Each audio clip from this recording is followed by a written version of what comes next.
Welcome back to the Hawks Talk podcast. This is your source for everything about the Upper Valley Nighthawks and the NECBL. This is Season 3, Episode 11, Week 1 Review. I'm your host, Phoebe Winters, joined by co-hosts Caitlin Beal and Greg Fennell. Caitlin, Greg, how are you doing? I'll check with you. Check with me when I wake up. Let's put it that way, but otherwise fine.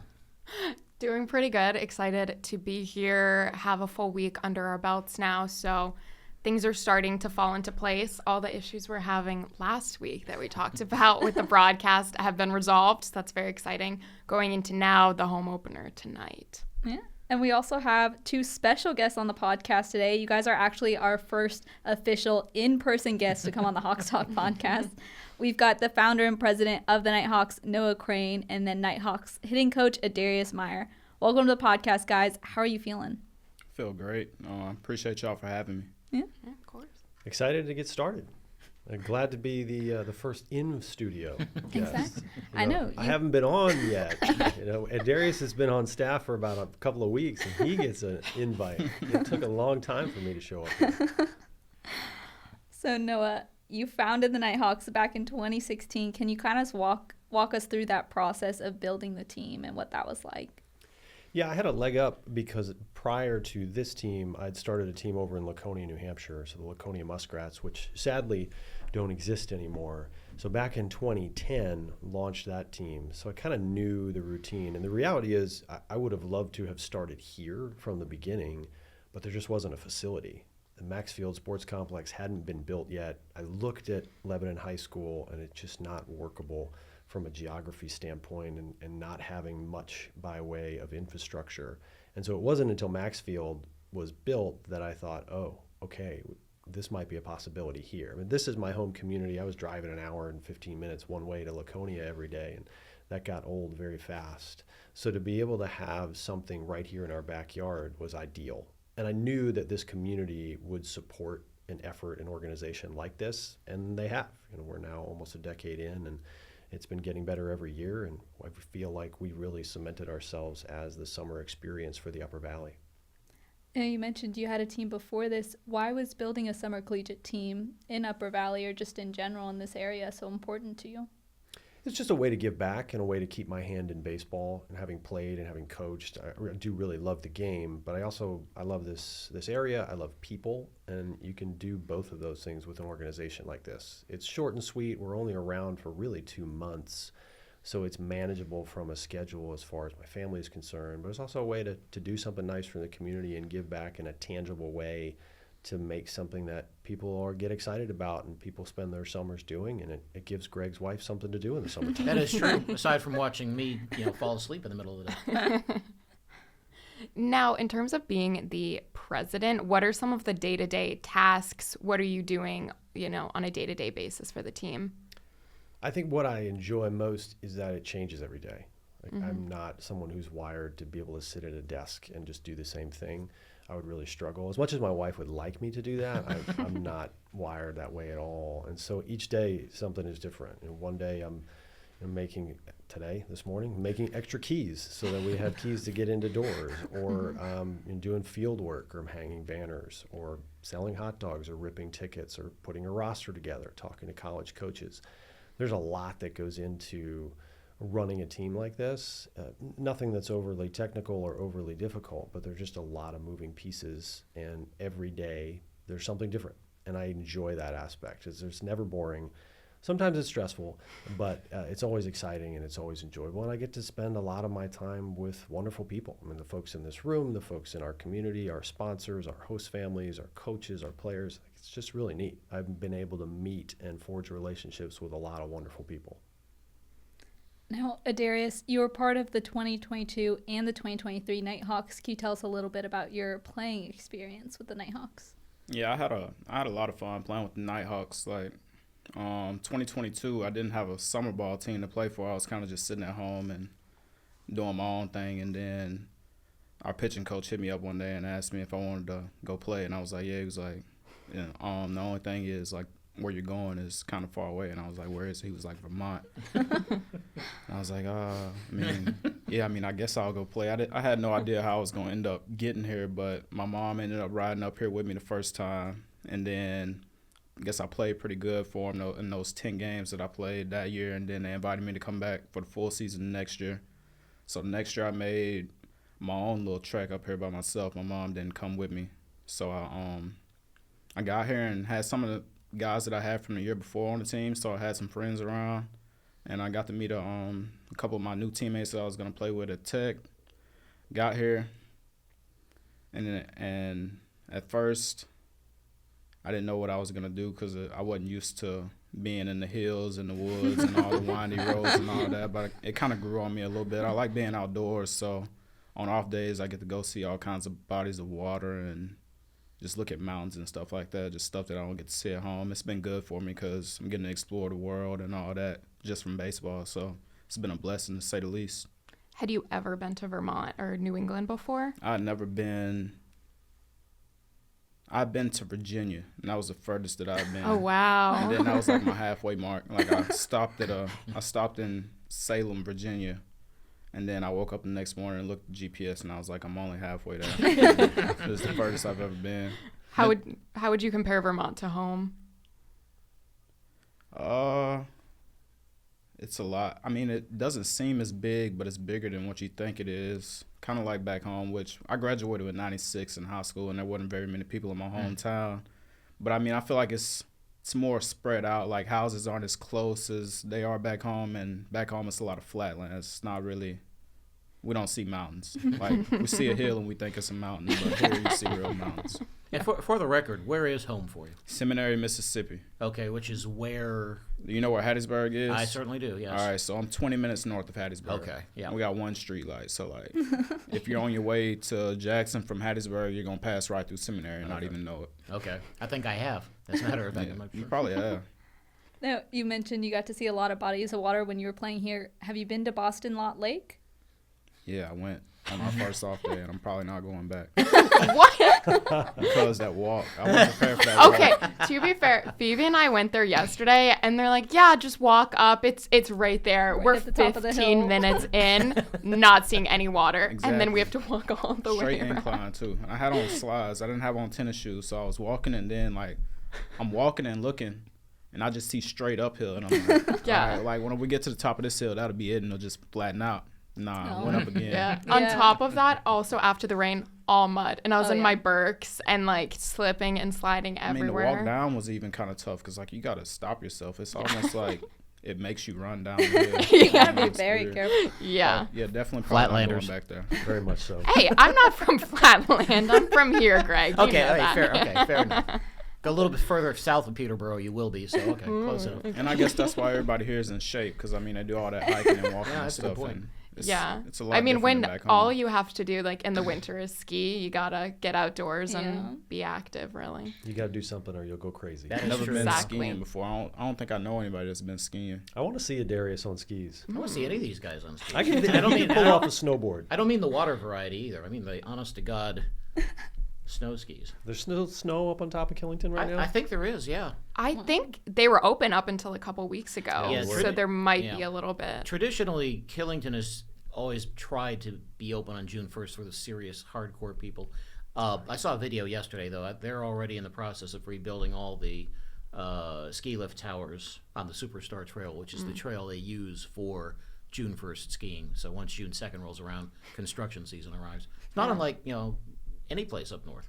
It's 10 months of winter and 2 months of road construction. It's basically That's right. what they used to say in Minnesota. We've passed a lot of road construction Yes, on our you way did. to Maxfield. Mhm. There's But it's Get better rid than last year. That is true. Yeah. If you had been here last year, the entirety of Route 5 was ripped up to the ground, and it was dusty and bumpy and slow. And then you would sit at the traffic light or the flagger for 10 minutes easily. So if you were running late for the bus, you were in trouble. Yeah, you were gonna say. Last summer I was up in Bethesda, and I would have like a 30-minute commute that would turn into an hour because of traffic. Like now I'm commuting 40 minutes to the field, but it doesn't feel bad because it's not hitting traffic. You're always moving. So I'm Yeah. like, this is so doable. Whereas last year I was getting stuck so bad. I have to leave like an hour and a half early for away games just to try and make it on time. Just don't hit wildlife, no matter what you do. Do not hit wildlife. Then you'll have a problem. I told you those beware of moose signs really threw me. I wasn't expecting that. But Adarius, I want to talk about the transition from being a former player on the Nighthawks to now being a coach. What has that transition been like for you with Matt Paws and the rest of the coaching staff? I mean, the transition hasn't been bad, but it's kind of different for me because I'm used to just leading by example, not really saying too much. But now it's kind of like I got to say stuff. So I'm still kind of working out of my shell a little bit, getting to where whatever I say, these guys are going to listen to me, you know. But definitely miss playing. But being a part of a team still, like, makes me feel good about myself, you know. Like, we had a coach this year come in at Tech, and he was saying how he went to get into business for a year, and then he realized, like, it's like every man for himself at that point, and he said he missed being a part of a team. So that's something that I'm glad that I haven't had to go through yet. But coaching, I think, is going to be the thing for me. My mom's a basketball coach, so it's kind of just like the apple doesn't fall too far from the tree type thing. Is this something that you've always wanted to try, coaching of any sport or at any level? I mean, the plan was always to play baseball. Really didn't know what I was gonna do after, and then everybody just kind of got in my ear. It was like, you need to be a coach. You need to be a coach. And even my head coach in college said that I would make a great coach. So it was kind of I feel like that's kind of my calling type thing, which I'm enjoying. It doesn't feel like a job. So I mean, it's fun. Tell me a little bit about what your coaching relationship was at Louisiana Tech this past year. Was it like as a grad assistant kind of a thing? Yeah, I was a grad assistant in the fall, and then classes got to be a little too expensive, so I just told Coach when I went home for Christmas, I was like, I still want to do it, but I don't want to take classes. And he was like, that's fine. I was like, so it's still cool if I come back, because I was already paying rent on the house and stuff like that. He was like, yeah, well, like, we still love to have you around. Just, you don't have to take classes. We'll like, just get you set up with some lessons and stuff, which I was already doing to make money and do camps and stuff like that. But I was pretty much just working with the outfielders and feeding the machine for BP, and late nights if guys wanted to go hit, I would go up there and feed a machine, and I would even hit with them. So that was a fun part for me. Now, you said mom was a coach? She's a coach right now. Yeah, basketball. At what level? High school. High school level. Has there been any lesson that she's been able to impart upon you that serves as a basis for what you do as a coach? Pretty much how she raised me, I guess. It's never been a woe is me type thing. Like, if I wasn't, like, the first 3-4 years at Tech, I wasn't really playing every day, and I wanted to leave. But she told me, like, what's the point of leaving? Like, if you leave and go somewhere else, you can end up in the same boat. And you've already kind of built a resume there. So, like, you're getting chances. You just got to capitalize on the chances. So it's she raised me tough, so it wasn't really – I don't really feel sympathy for many people. Like, if they're going through some rough stuff, then, like, just so be it. I mean, it's not like the end of the world. I mean, you'll get through it. And at the end of the day, if you just complain about it, nobody really cares anyway. So you're like a tough love type of coach. Yeah. Tell me about working with people from an authority figure standpoint who are not that much younger than you are. Is that a challenge? See, that's the part that's tough. See, like, they might think, I mean, I'm 25, they're 21, some of them maybe 22, 23. They're like, this guy's not that much older than me, but I've been through everything that you've been through or you're going to go through. Like, pretty much any situation in the game of baseball up to the college level I've been through. Like, red shirt, sitting the bench, coming off the bench, starting, getting benched for not playing well, getting back in there, and then the success part of it as well, too. So, I mean, pretty much know how to help a guy mentally through anything. And I feel like that's what's most important because, you know, they say the game is like 80-90% mental and then the rest is physical. So, like, if you feel like you're the best every time you step out on the field, then your play will show that. But once you start scuffling and you can just read the body language, like when a guy's struggling and he's not feeling it, his swings might not look the same. He might not look as sure in the field, and that's when you just got to pull the guy to the side and tell him, like, you're good enough. Like, you just need to act like it and know it. Now, Noah, you had a similar experience, played college ball and then transitioned into coaching at Dartmouth. What was that transition like for you, going from player to coach to now being on the business side? Yeah, similar to what Adarius is saying, like, it's hard to hang it up. You know, I think all of us harbor desires to play professionally. He had a much better career than I did and more of an opportunity to potentially play professionally. I knew pretty early on, like, I would love to keep playing, but and I'm just an average college baseball player. And as a right-handed pitcher throwing 88 miles an hour, like, you're a dime a dozen. So I was savvy enough to know you're not going to play professionally. What's option 2?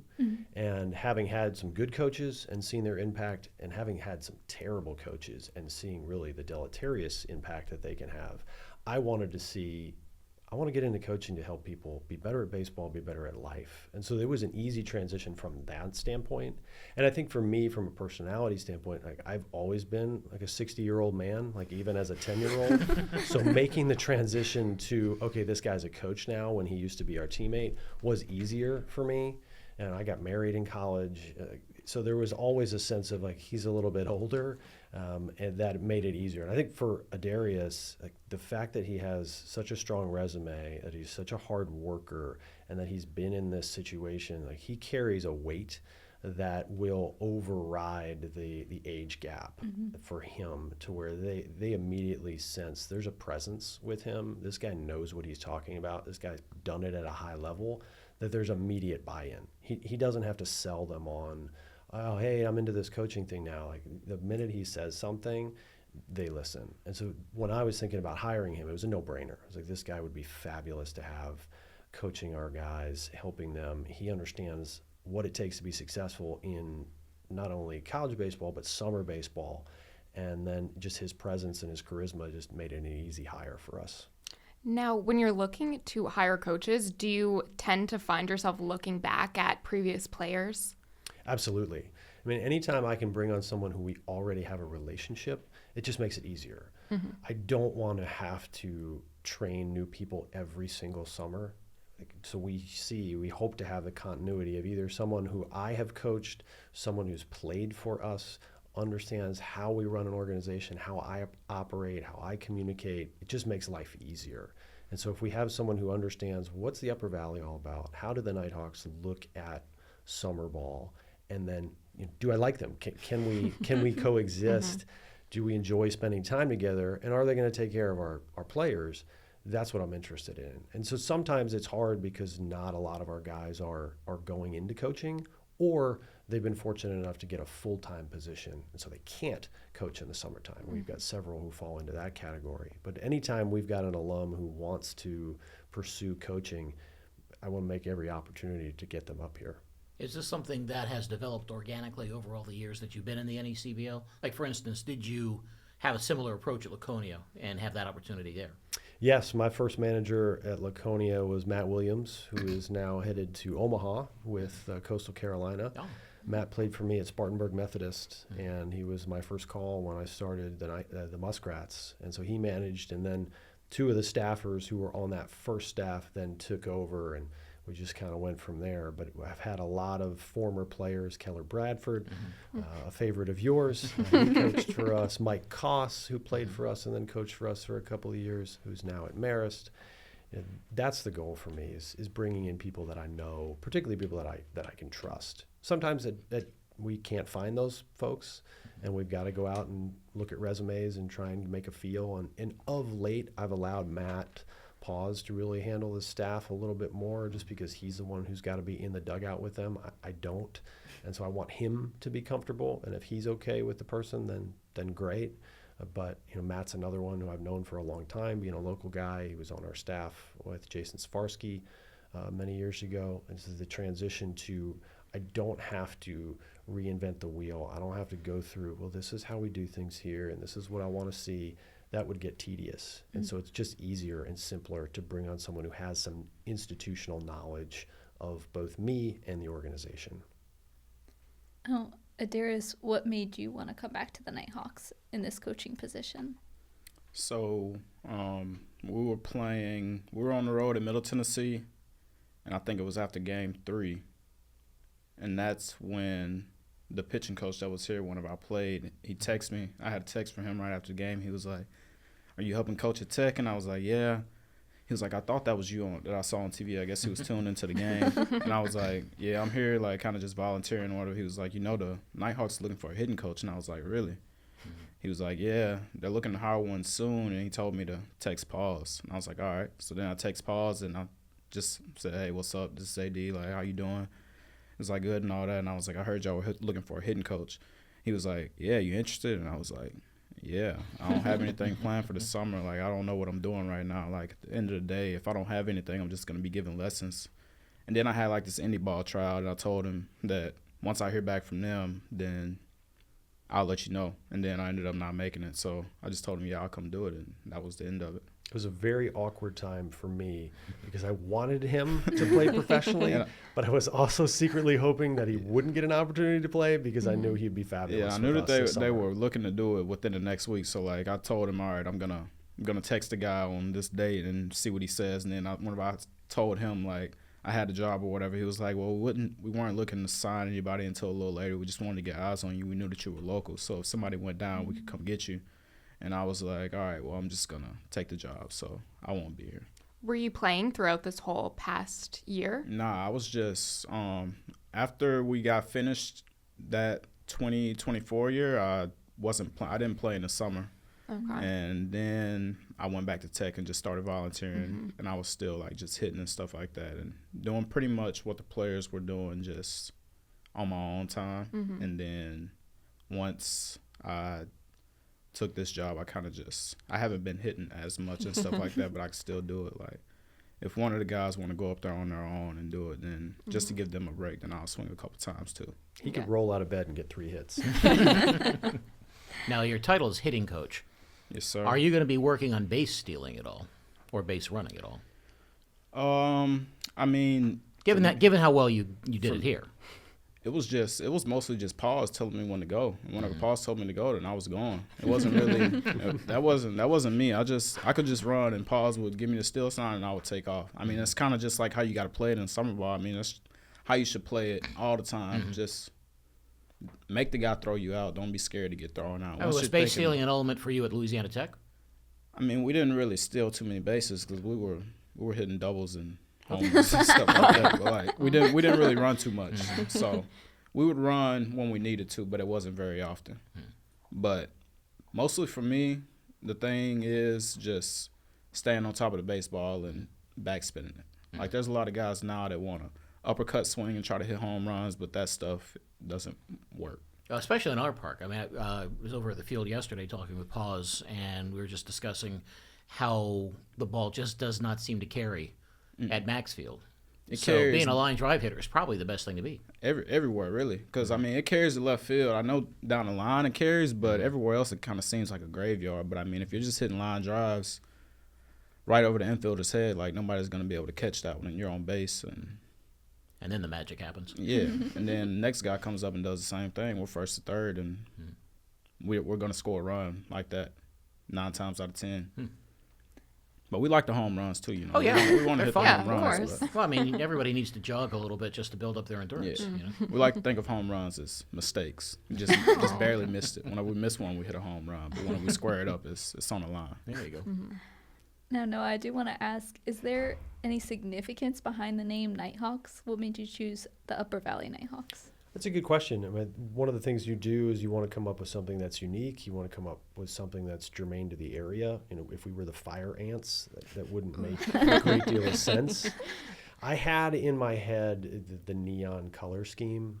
I'd seen that done before, and I thought that was something that would, from a color standpoint, from a marketing and a merchandise standpoint, that would be workable. And so Nighthawk kind of fit. You know, you've got a bird of prey at night. We play at night. They do exist here in this area, and so it kind of all came together as far as what we wanted to do. And you know, I like how it turned out, and I really like the color scheme that we've been able to utilize. We do a lot with the neon green. I think that pops, and that gives us a lot of options from a merchandise and a uniform standpoint. So it's been fun. I've been pleased to see how it's developed. There was a time, and it hasn't happened lately, that they spray painted the bases neon green. Wow. We did for a couple of years. Yeah, we were spray Why painting not? the bases. That's unique. Did you just run out of paint, or you catch heat from? No, we didn't catch commissioner? any heat for it. No, I think it was just people didn't want to paint the bags. It was more of a laziness thing than anything else. Was that an every game thing? Yeah. So did we not have green ones when you were here? I so it never was saw prior to green. you. It must have been a couple of years now. Yeah. Okay. Should we might have to bring them back. Yeah, I think we I should. think That's a great idea. Maybe- Caitlin, are you volunteering to paint the bags? I mean, before maybe every for game? the All-Star game. I think That could Great be idea. fun. That is a very good idea. I will volunteer for one game, and that's to get out there. Hey, I'll do them the rest. all right. Just give me Perfect. paint, I'll There paint. you go. There There you we go. Add that to your duties. But when are we going to get to see these neon uniforms? Do you have any idea? When I they're don't know gonna why come we out? haven't worn them yet. We typically wear them on the road Oh. because when we have back-to-back road days and you've got to wash your uniforms.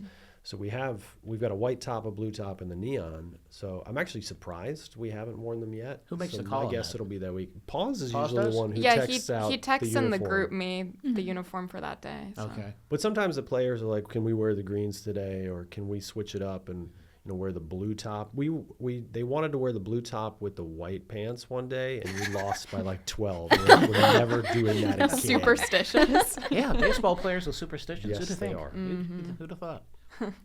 Interesting. I mean, I wonder if he planned on that third road game pulling out the neon jerseys. Maybe. Probably. Unfortunately, that one got rained out. Which, speaking of which, we can talk about our first week of the season. It was supposed to be 4 games, but unfortunately, the last 2 got rained out. So they haven't had their home opener yet. Going to be tonight. They've had 2 road games. On Tuesday, they faced the North Road Navigators and recorded a 5-0 shutout win. What were your guys' thoughts on that win? What did you like from the team? And, did you see any signs of where we could start improving? The pitchers threw really good that night. They had one hit, which was Not a hit. don't think it was a hit. I mean, it could have gone either way, but I feel like if we're the home team, they don't get a hit for that. But they were the home team, so they can pick and choose what they give a hit and what not to give a hit. But hitters, we just, like I told them after the game, I think we just took too many hittable pitches.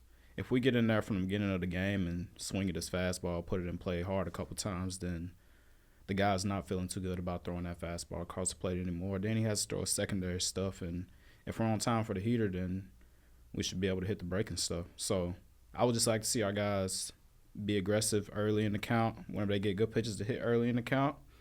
And, I mean, our at-bats were good, though, because we didn't really strike out that many times. So even when we got 2 strikes, we were fighting. But I would like us to not be in as many 2-strike counts.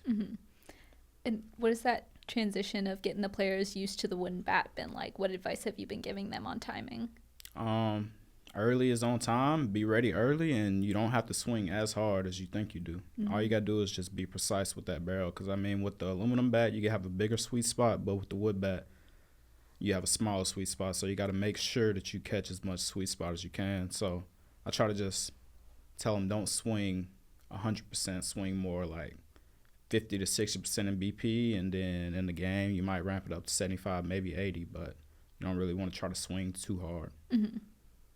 Now, starting off the season with a win, is this indicative, do you think, of where the season's going to go, or are you just still trying to, not get Hopes up. not get your hopes up, I guess? I think we have a very good team on paper, but you never know what that's going to translate to when you're playing. I mean, certainly seeing the way that we dominated North Shore in Game 1 is encouraging, but also we were very much shorthanded. We had 10 hitters that day and probably half of our pitching staff.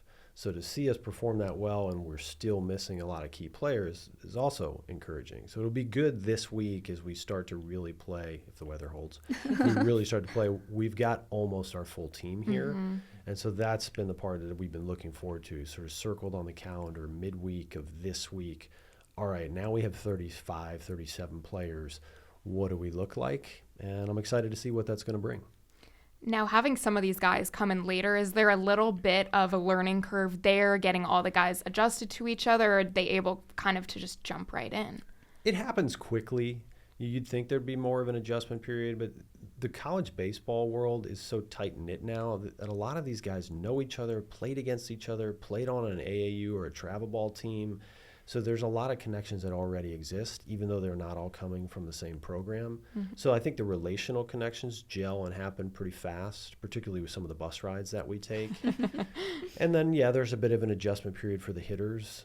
pitchers, I think it's easier to throw against wood. They don't seem to realize that. They keep thinking they're throwing against metal, that you can change the way you approach hitters when you're pitching to wood.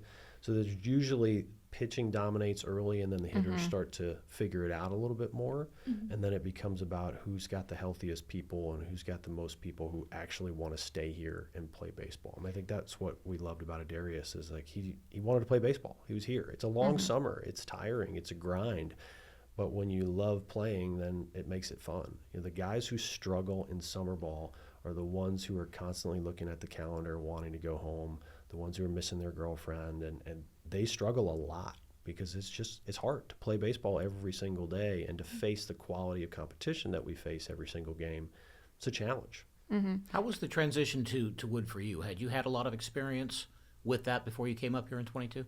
Yeah, I pretty much played with wood every summer from I want to say like my 8th grade year summer. Well, going into my freshman year of high school, I'm pretty sure that I was hitting with wood during the summer every year. But high school was metal. High school was metal. Yeah. But when we went to play summer ball, like travel ball teams I was playing with and stuff like that, we would swing wood.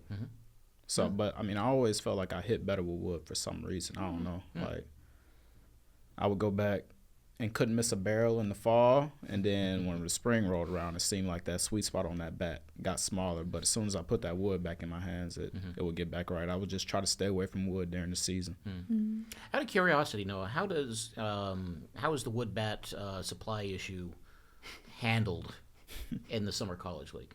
Do the kids bring their own? Does the league provide? How does that work? I wish the league provided. No, they're on their own in the sense of we provide bats to our players, but more and more players are coming in with their own brands, their own models, their own preferences, and in a financial position that they've purchased them or mom and dad have for them. And so I'm buying fewer than I used to just because they can swing whatever they want. We don't, as a league, have a bat contract or a bat mandate that says you must swing this type of bat or from this company. So players can hit with whatever they want as long as it's not composite. And so you'll see everybody's got different bats. But for those who don't have their own or when they break, we do have bats available. There are boxes and boxes of them upstairs. They actually came late because they were stuck in customs coming out of Canada. Imagine that. I kept refreshing the FedEx tracking button. I was like, where are these bats? Where are these bats? Where are these bats? And they finally arrived a couple days late, but they're here. I've looked into this just a little bit because I discovered a year or two ago that there was a Southern Miss graduate from like 2011, 2012 from Canada who has his own bat company up in Granby. So it surprises me the number of Canadian bat manufacturers there are. They've got a lot of timber in Canada. That is true. That is a good point. And a lot of it is maple, which I think is fairly popular. So you get a bat supply. How do you determine where you get that bat supply from, or who manufactures it? I've changed it year to year. Sometimes it's what do the players like? What have we used in past years that they liked or they didn't like? That informs it a bit. Certainly cost informs it. We're an organization that can't spend $300 on a wood bat because some of our hitters, if you guys remember Will Sullivan from a couple of years ago, he would break 2 bats a game. And so it was, we were going through dozens and dozens with just him. And so if you're buying $250 bats, that bill is going to be pretty big. So cost has to come into effect too. So we're trying to find the most cost-effective bat that still is a quality wood for our players to be able to hit with. A guy who's going to spend 2 months here is going to go through how many bats on average if he's not named Will Sullivan? It really depends. Guys who know how to hit, and to Adarius' point, know how to put the barrel on the ball. I broke like 7, though. In that full summer, and so if 7. he's breaking 7, someone who is either physically weak or hasn't had a lot of time swinging wood bat, they might break 15 or more. And sometimes baseball's funny. You have a game where you break 3 in one game, and then you go a stretch for like 2 weeks where you don't break any. And so it's just funny how it works out. Yeah, I think we had a broken bat during that first game at North Shore. We had 2. I know. Oh, all right. Yeah. Did we have one in Keene? Yep. Yeah. Yeah, it would be a rarity to not have a broken bat broken during a game. Now, I am curious, you're kind of talking a little bit about the financial aspect of it. And then again this year, due to a sponsor, all the games are free for fans at the Upper Valley. Was that kind of a no-brainer to have free admission? Yes. I mean, that was born out of, we did not play in 2020 because of COVID. And when 2021 rolled around, I really had no idea if we were going to have millions of fans or no fans. And so I'm thinking, all right, well, how do we manage this? Is there a way that we can incent people to come? And is there a way that we can have some financial backing to where I'm not concerned if, oh goodness, fans don't show up? And so that was the idea, was born out of, well, what if we do free admission? And what if we get that sponsored? And it was a huge hit. And then we've just been able to continue doing it. Mascoma Bank and the Byrne Foundation have been incredibly generous and supportive for us. And we're the only summer college team in the NECBL that does this, and really across the country that does this, that gives away our admission for free. And what we think is it takes away any barrier for folks to come. And we are very family friendly, and I don't have young kids anymore, but when I did, you come to a game and little Johnny or little Susie has a meltdown and you got to leave. It's like, well, I didn't pay anything to get in here. I don't feel badly leaving in the second inning. And so there's a lot of that. And then sometimes, as we've already experienced, the weather's a little dodgy and you're like, well, I'll give it a shot because I'm not going to pay money to do it. And it creates an atmosphere where people can come and go. There isn't a pressure to show up. And that if you are, oh, you know what, it's a beautiful night and our plans just canceled, let's go over to the baseball game. You don't have to think about, well, shoot, I didn't purchase tickets ahead of time, or, oh my goodness, it costs so much to go. And our goal has always been affordability, and you can't beat free. And so it's been a way for us to really boost our attendance and create goodwill in the community, that they understand this is an organization that cares about them and wants them to be able to come in and enjoy this, and make sure that that's possible for everyone across the spectrum. Right. I feel like every guest we've had on the podcast so far has been talking about the community of the Nighthawks and how powerful that is. Do you think that this is just adding to that community aspect? Definitely. I mean, the Upper Valley is a special place, and we use that name because it's true. We have fans, host families, sponsors from all these different communities, but it really does act as one. It is a unique place that you've got Vermont and New Hampshire. You've got two states that seems like they're one in this. Like it's almost this extra third state, as you will. Now, no one's ever really been able to define the Upper Valley, where it starts and ends. We take the more bigger geographical approach and have fans coming from all over the place. But the community is what makes this special. The community is what supports us. It's what puts the banners up. It's what houses our players. It comes and cheers for our guys. We couldn't do it without a supportive community, and we've had that in spades. I think there's a real challenge when it comes to, I'm no marketing expert, but I think there's a real challenge when you try to take a nebulous geographic area and try to make it a unifying thing. I guess the example that I could cite was when I was in college at Hofstra. I used to spend a lot of broadcasting practice time at professional indoor soccer games. Don't tell anybody, but I would steal the equipment from the radio station, take it with me, use it, practice, bring it back before anybody knew anything about it. But it was something that waned in popularity in Long Island very, very quickly. They tried a second time to form a team and call it Team Long Island, and Long Island wasn't going to have anything like that. Long Island wants to be part of New York City, and that ultimately failed as well. So to try to build something without an identifiable city, not calling this the White River Junction Nighthawks or the Lebanon Nighthawks, I think there's a challenge in that. So to take something that is in this area where you can have so many different things going on at so many different socioeconomic levels. You got Dartmouth College up here, Ivy League, elite academic institution. You go a couple towns over, you could be out hunting or fishing, a totally different realm of experience, and then to try to take something like the Nighthawks and use it as a unifying force is a challenging thing. But what I'm finding from the outside looking in is that it works, that people identify with a baseball team around an entire geographic area that doesn't show up on a map. And it unifies in a way that most things don't around here. God bless Dartmouth for being here. It's exciting to see when people show up for Dartmouth athletic events. But I don't think it's necessarily something that a person in Windsor or Woodstock is going to say, let's go to a Dartmouth basketball game tonight. Those same people, I think you can get to a baseball game because of what it is. Because of the time of the year, I think also works in its favor. And I think it can unify an area like this in a way that a lot of other things can't. Well, speaking of the community, tonight's their first opportunity to see the 2025 Nighthawks. What are you guys looking forward to about this home opener? A win. That's what I'm always looking forward to. Good is answer. A win. But yeah, seeing all the people come out. Pretty sure they'll have the Max Maple truck out there. Yes, pretty they sure. will. Oh my gosh, you guys are Yeah. speaking our language.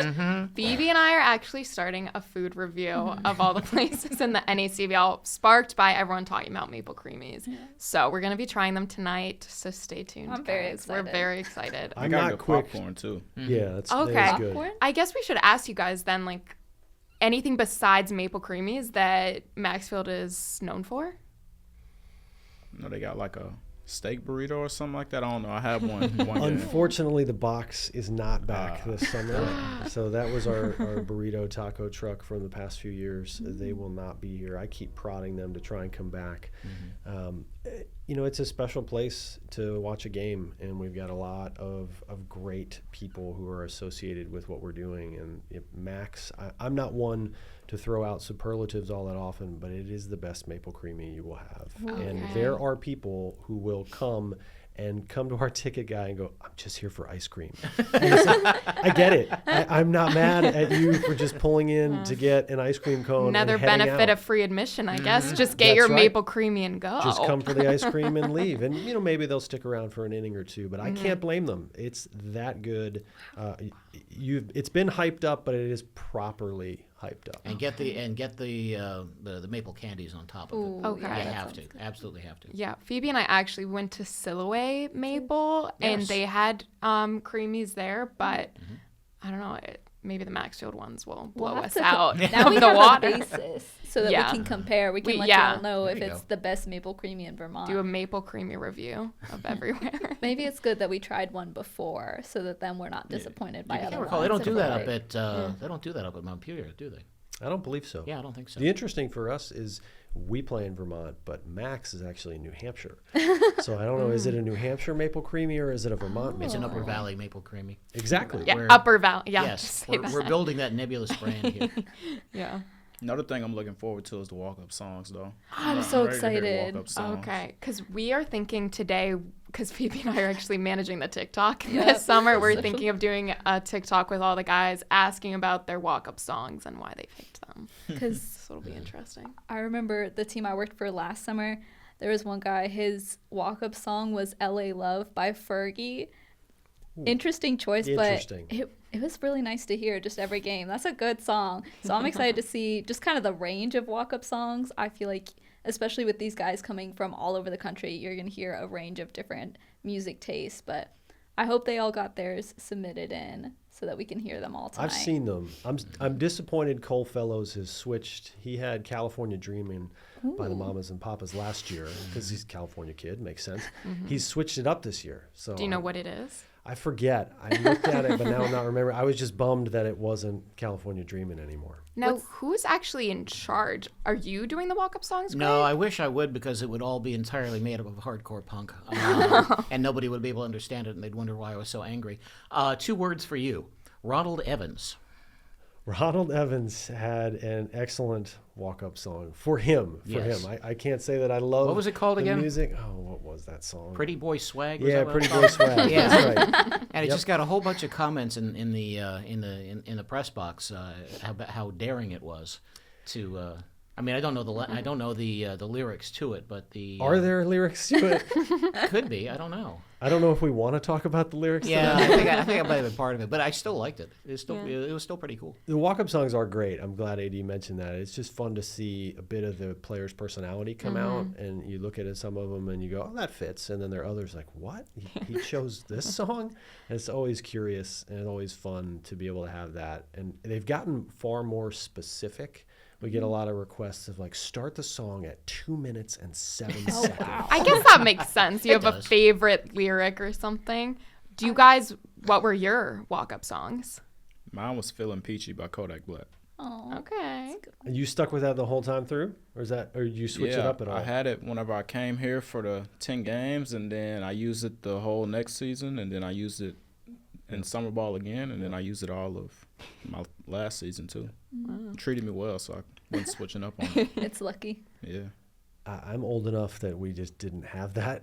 The technology wasn't really there. Walk-up songs are a newer thing. Yeah. I mean, at least certainly they had those probably at the major league level where they had PA systems, but playing at UMass, like we did not have that technology. I think we had a tape deck that we had a batting practice mix on, but that was the extent of it. What's been the best walk-up song you guys have heard so far? And this can also be like from your college experience, Adarius. Like, I'm not gonna lie. Russo at Southern Miss, he had These Words. I don't know who sings the song. Isn't it Natasha? Bedingfield? Yes. That was a good song. That's like a that good was catchy. song. Like every time he came Yeah. up to the plate, had me going. Russo lived with you, didn't he? Yes, he did. I was not aware of the fact that he had a specific song like that because I probably wasn't paying attention too well.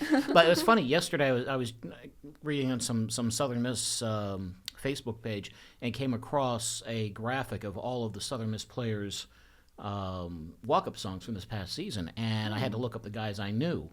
And the one that struck me as the most appropriate was actually Nick Monaster, a song called "Here Comes the Money." Yeah, that one was nice too. Come next month, the money's gonna come.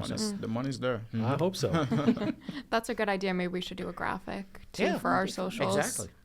That'd be a great idea to look back at all. It changes. There are years where it's heavy country, and then there are years where it's been a little more heavy on the sort of R&B and rap. We seem to not have as many players with traditional rock walk-up songs, much to the chagrin of Greg and myself and Ray in the booth. We would be in trouble as an organization if the three of us got a hold of the radio. It would be a lot of punk music and a lot of 80s music. I think our fans might not be as pleased, but we would love it. Some of us would never. Some of us. Well, I mean, come on. Some of us never got out of that. Oh my gosh. This is the greatest shirt I've ever seen. Some of us never got out of that decade. So. I still haven't. I'm an 80s kid. I grew up on MTV. This is why we have the 7th inning safety dance. And Greg, to those of you at home, on the audio portion of this, he is wearing a Men Without Hats t-shirt, which is classic. And Greg has a great collection of 80s t-shirts. He's got Bad Brains. He's got the Ramones. A lot of good stuff. Yeah, speaking of which, I have never heard a walk-up song I like because nobody's ever chosen the Ramones as a walk-up song. Well, Actually, you gotta bribe one of your host kids into doing it. Well, I did. I tried that once. I think I might have even tried it with Bryant Bowen or Eddie Medica in summer of 18, I think it was. But they didn't take me up on it. And Medica should have because he's from New York City, for God's sake. Right. Fits. Yeah. have you guys ever experienced like a player not submitting a walk-up song and then you have to choose something for them? Only in a not submitting it because they haven't done it in a timely fashion. Not that like, I don't care.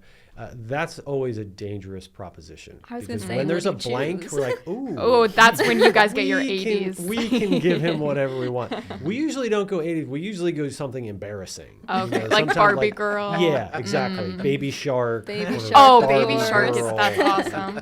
I would love to hear that. And you'll always watch because they'll sort of look up at the press box and like, what is Like, this wait, I song? swear I submitted a song. It's not what I chose. It comes as a warning that people are above you 2 floors and are looking down at you, that you need to do your job and give us the information. The second the game is over, that can you give me a walk-up song, please, so I don't have to hear Baby Shark again? Every time I woke up. Well, all right, so we talked about tonight's game, home opener. Adarius, you said you're looking for a win. What do you think needs to happen tonight to ensure that win? It's pretty simple. You hit the ball hard, you score runs, throw strikes, make plays, and just score more runs than the other team. Yep. Do you have any insight on the Sanford Mainers that were playing tonight? They oddly haven't played much. Yeah, they played first their game was first yesterday, game yeah. last night Okay. against Vermont. I believe they lost. Yes. Sanford has traditionally been pretty good. I mean, they have a great organization within our league, and we've always had a good matchup with them. I don't know if they're understaffed at this point. I'm sure they're a little bit rusty, having been sitting around and not played as much. We're a bit in that boat too, having had a couple of days off. So it should be interesting tonight. But what's weird and quirky about our schedule is we play them at home tonight, Monday, and then they come to us on Saturday, and then we go to them on Sunday as a makeup game, and then we go right back there on Monday. So we're going to play Sanford 4 times in the span of a week, which is a little bit strange. So I think it would be good for us to kind of bury them in the North standings if we can get a bunch of wins in this first week. That would be nice. It'll be an interesting little weekend series next weekend. Has the scheduling changed much now that we're back to a 2-division alignment? Not a ton. I mean, we play the Southern teams once on the road and once at home. Okay. And then everybody else, I think we play 6 times, 3 and 3. We should bring up the conversation of the Governor's Cup. We should not forget that. How could you forget that? Because the kids actually get into it, which is the interesting thing. They do. I really love that we've kind of prioritized our rivalry with the Vermont Mountaineers. They have retained the Governor's Cup for the past 2 years, and that is quite frustrating. And we've been very close both those years. I feel like we gave it away. So this is the year we take it back. Right, Adarius? Right. I heard last year it was like a 6-game set. We took the first 3 and then dropped the next 3. Yes. I mean, guys would ask Thank me you what for the reminding me of tiebreaker was. How do you tie break a 6-game series? You can't. You just got to win Yeah. 4. Just win 4 of But them. they still had. I mean, even when it was decided, last game of the season was up in Montpelier. You could tell that from both sides that it meant something. Our guys got an 11-0 win, which kind of made capped off a nice nice way to end a rough season, and the guys from Vermont all posed with the trophy afterward. So for a bunch of people who are not from here to grasp a rivalry in that fashion, it's kind of fun. Yeah, it adds a little bit of extra juice to the games that we play, and it's fun. It's all good-natured, and but there's just a little bit extra energy when it's a cup game. Mm-hmm. All right. Well, we're all looking forward to the home opener tonight. But I think that's going to conclude Season 3, Episode 11 of the Hawks Talk podcast, Week 1 review. I want to give a huge thank you to Noah Crane and Adarius Myers for joining us today. Thank you to everyone for tuning into this episode. Caitlin, Greg, and I have a lot of excitement planned for the podcast this season. I want to thank Caitlin Beal and Greg Fennell for joining me on the podcast. I'm Phoebe Winters, and this has been the Hawks Talk podcast.